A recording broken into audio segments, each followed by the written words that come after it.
Pemirsa, peringatan Hari Raya Idul Adha 1442 Hijriah bagi umat Muslim, khususnya di Bali, terasa sangat berbeda di tengah situasi PPKM darurat. Pelaksanaan ibadah sholat Id dilakukan di rumah masing-masing dan pada tempat ibadah juga dijaga ketat oleh pihak keamanan.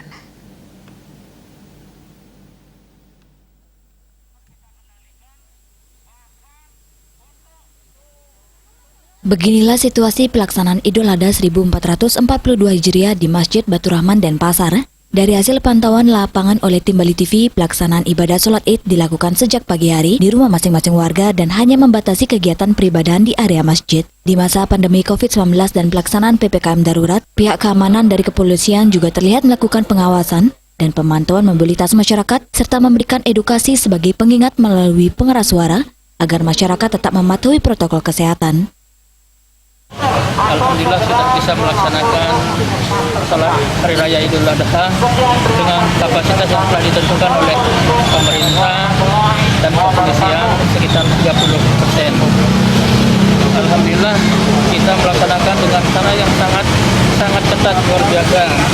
Biasanya pada waktu normal itu kan membludak, gang-gang itu penuh banyak orang yang ikut, tetapi sekarang disterilkan, bahkan dipagar semuanya supaya tidak ada yang masuk jamaah karena sesuai dengan kuota 30%.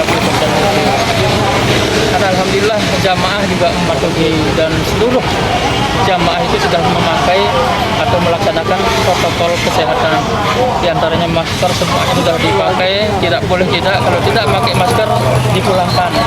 Kami bertindak tegas itu sesuai dengan arahan dari pemerintah dan kepolisian semata-mata untuk kenyamanan dan kesehatan jamaah. Junaidi juga menambahkan, jika di masa sebelum pandemi jemaah yang hadir bisa sampai sekitar 3.000 orang untuk melakukan peribadahan, namun sangat berbeda dengan tahun ini. Dan pelaksanaan pemotongan kurban juga dilakukan dengan membagi tempat untuk mengurai kerumunan. Daging kurban selanjutnya didistribusikan langsung ke masing-masing rumah umat Muslim. Semua rangkaian kegiatan peribadahan Hari Raya Idul Adha kali ini dipastikan mengikuti protokol kesehatan yang ketat. Juliana Bali.